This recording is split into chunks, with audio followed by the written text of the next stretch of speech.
আউযুবিল্লাহি মিনাশ শাইতানির রাজিম। বিসমিল্লাহির রহমানির রহিম। এটা ফুটতেছে কারণ বাংলাদেশে যে পারফরম্যান্স দিছে, ওয়াহ ভাই! দেখে তো একটা প্রবাদ আছে না? আমার একটা প্রবাদের কথা মনে ওঠে যে, "লঙ্গুর কভি আঙ্গুর নেই খা সকতা।" ওরকম একটা প্রবাদই আমার মনে আসতেছে এই পারফরম্যান্স দেখে। ভাই যখন আমরা ব্যাটিং এ গেছি তখন ইট ওয়াজ বোলিং পিচ। যখন ইন্ডিয়া ব্যাটিং এ আসে তখন কি বলবো? ইট ওয়াজ ব্যাটিং পিচ। কমপ্লিটলি আমরা আনাদার ডাইমেনশন এ চলে গেছি। মনে হয় কি জানেন? Parallel universe. আমরা এক জায়গাতে খেলতেছি, ইন্ডিয়া যখন ব্যাটিং এ আছে তখন অন্য জায়গায় খেলতেছি।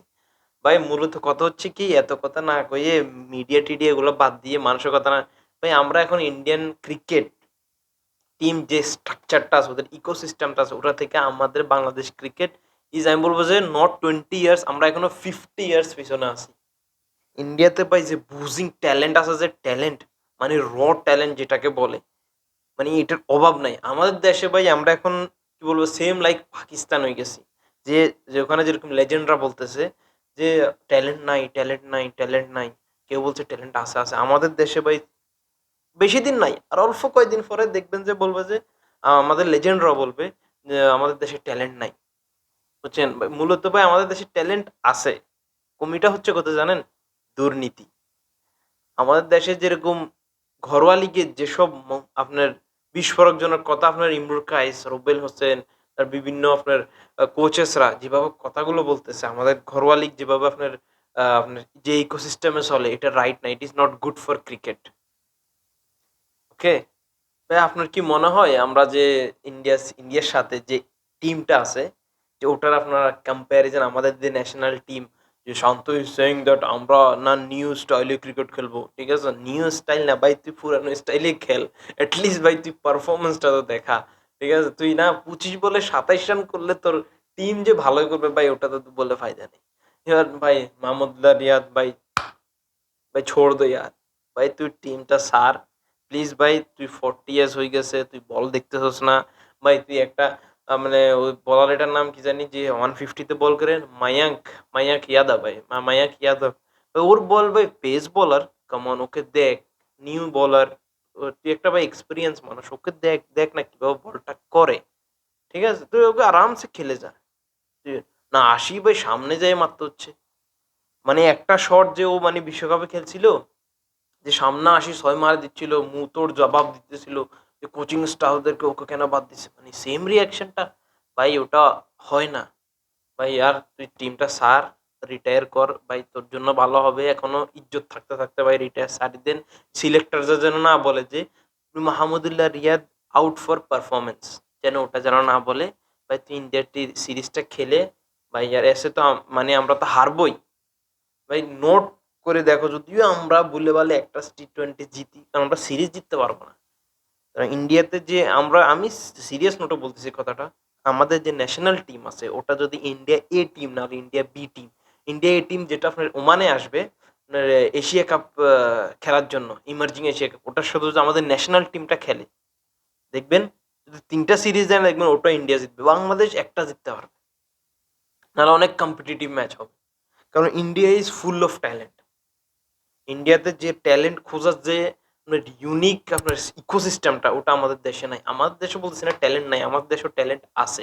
আমাদের দেশে কি জানেন, এখন লাইক পাকিস্তান টেপ বল যেটা আছে না, টেপ বল, ওটা না দিন বাই দিন আপনার ইনক্রিজ হচ্ছে। ওদের পপুলারিটি অনেক বাড়তেছে। কারণ ওখানে ভাই এত ঝঞ্ঝাট নাই। পারফরম্যান্স করতেছে, পয়সা মিলতেছে, যেখানে ইচ্ছে সবাই ডাকে নিচ্ছে ৫,০০০, ১০,০০০। দেখবেন মাসের মধ্যে একেক আপনার টেপ বল ক্রিকেটের একেকজনের আয় হচ্ছে আপনার ১ থেকে ২ লাখ টাকা। তো ভাই আমাদের দেশে ১ লাখ থেকে ২ লাখ টাকা যদি মাসে ইনকাম থাকে, ইন্টারন্যাশনাল ক্রিকেটে আসি, এখানে আপনার ইজ্জত হারাই, আপনার মানুষের কথা শুনে ফায়দা আছে কন্ট্রোভার্সিতে যাওয়ার? যদি দেখেন আমাদের পারফরম্যান্স এখানে, যে পারভেজ ইজ একটা ৬ মারে ভাই, কেমনে উইকেট বিলিয়ে দেওয়ার আমাদের একটা ঐতিহ্য। মানে ওটা আমরা ভাই ইনশাআল্লাহ আমরা টি-20 ওয়ার্ল্ড কাপ থেকে শুরু করেছি, এবং আমরা ইন্ডিয়া সিরিজও ধরে রাখবো। এটা আমাদের দায়িত্ব। দেখো ভাই, ভিতরের খবর হচ্ছে কি জানো? আমরা ওখানে ভাই খেলতে যাইনি। আমরা ওখানে না পিকনিকে গেছি। ওকে? আমরা সবাই মিলে ওখানে পিকনিকে গেছি। কারণ আমরা যে ৩,২০,০০,০০০ আপনার পাইছি না, ওটা কোথায় খরচ করব? বেস্ট প্লেস টু খরচ হচ্ছে ইন্ডিয়াতেই। ইন্ডিয়াতে ভাই অনেক জায়গা আছে ঘুরার মতো। দেখবেন ইন্ডিয়া সিরিজটা শেষ হইলে বিপিএল এর যে গ্যাপটা পাবে না বাংলাদেশের প্লেয়াররা, দেখবেন কেউ পিকনিকে যাবে, কেউ ওয়াইফ নিয়ে যাচ্ছে ওইখানে সেখানে ঘোরার জন্য। এখনো ফটোটা আসে নাই। জাস্ট ওয়েট করেন কিছুদিন। ইন্ডিয়া সিরিজটা শেষ হোক, টি-20 সিরিজটা শেষ হোক। দেখেন না কিভাবে আপনার সোশ্যাল মিডিয়াতে ছবির ছড়াছড়ি হয়।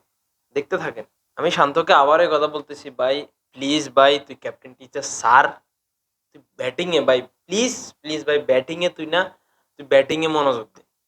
কারণ ভাই তোর ব্যাটিং নিয়ে তুই কনসার্ন না, তোর ব্যাটিং নিয়ে পুরো বাংলাদেশ কনসার্ন। কারণ তুই যে একটা তোর থেকে ভাই ভালো প্লেয়ার আরো আপনার লিগে ফোরে আছে, আরো আউটসাইড মতলব এ টিম হাই পারফরমেন্স ইউনিটে ফোর আছে তোর থেকে ভালো ব্যাটসম্যান আরো।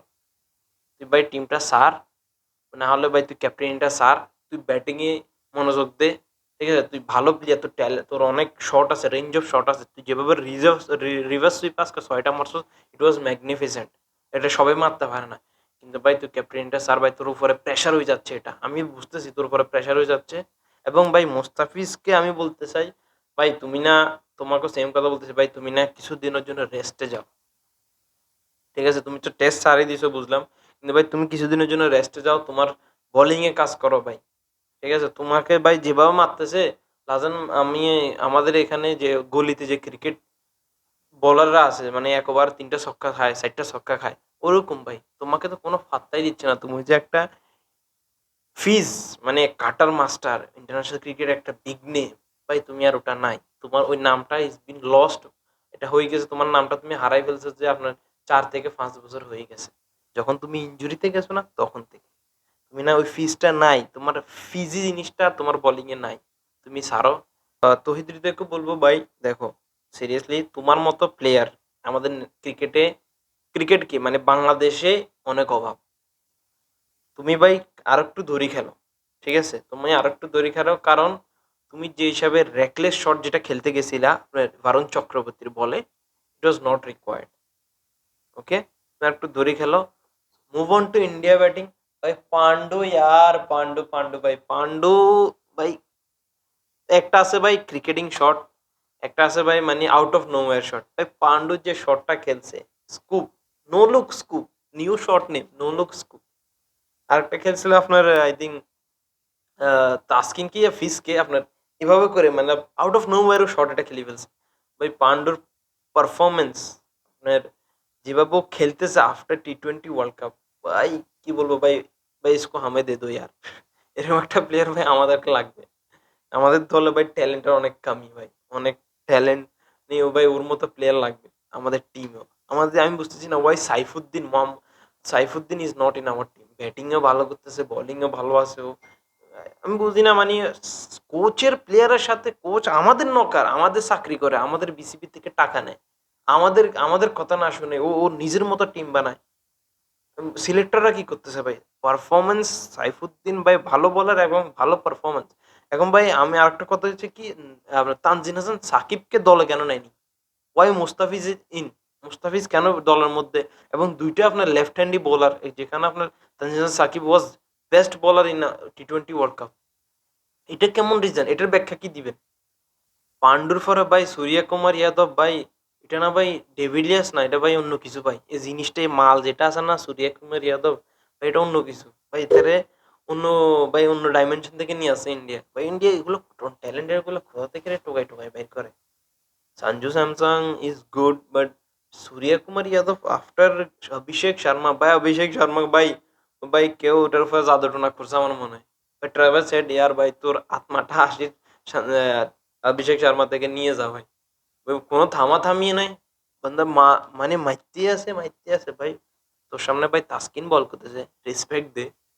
না ভাই রেসপেক্টই নাই, তুই নিউ নতুন ভাই, অ্যাটলিস্ট ফোলাটারে একটু সম্মান দিয়ে মার। যেভাবে মারতেছিস মনে হয় ভাই গোলের প্লেয়ার, এভাবে মারতেছিস। মূলত এখানে হচ্ছে কি জানেন, বাংলাদেশ নিয়ে না ইন্ডিয়া ওয়ার্ম আপ করতেছে, যেরকম ওরা প্র্যাকটিস সেশন করে না ওরকম মাঠে লাগতেছে, ওরকম খেলতেছে। মানে এরা খেলতেছে, হেলে দুলে খেলতেছে। ওই গম্ভীর ভাই ये কোচ मतलब রাহুল দ্রাবিড় থেকেও ভাই ও আরো ডেঞ্জারাস কোচ। মানে ওর মাথার মধ্যে যে ও মানে পার্টিকুলার পজিশনের জন্য পার্টিকুলার প্লেয়ার চুজ করে রাখছে ওর টিমের মধ্যে।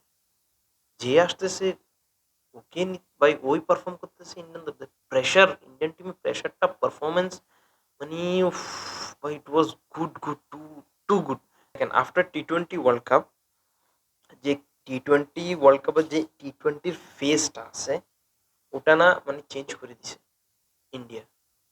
আরেক কথা হচ্ছে কি বাংলাদেশকে বলতেছি বা এটা নোট করে রাখো যে জিম্বাবুয়ে টি-টোয়েন্টিতে বাংলাদেশ থেকে ভালো পারফরমেন্স দিবে আফটার ২টা বছর, বেশি না ২টা বছর অপেক্ষা করেন। দেখেন জিম্বাবুয়ে কিভাবে বাংলাদেশ থেকে বেটার পারফরমেন্স দেয় ইন টি-টোয়েন্টি। আফগানিস্তান তো বাংলাদেশ থেকে ভালোই। আফগানিস্তানের কথা ছাড়েই দিলাম। জিম্বাবুয়েকে দেখেন। আমরা যে কথার সাথে যে জিম্বাবুয়েকে মিরপুরে আনি, কয়দিন পরে দেখবেন জিম্বাবুয়ে আমাদেরকে হেসে খেলে হারাচ্ছে। বেশি দিন না, অল্প কয়দিন। কারণ আমাদের দেশে ট্যালেন্ট নাই। ট্যালেন্ট আছে, দুর্নীতির জন্য আসতেছে না, এরকম কিছু। দেখি ইনশাআল্লাহ নেক্সট ম্যাচে কি হয়। আল্লাহ হাফেজ। দেখতে থাকুন বাংলাদেশের খেলা এবং হাঁটাটাকে দেখিয়ে মরে যাইয়েন না। আল্লাহ হাফেজ।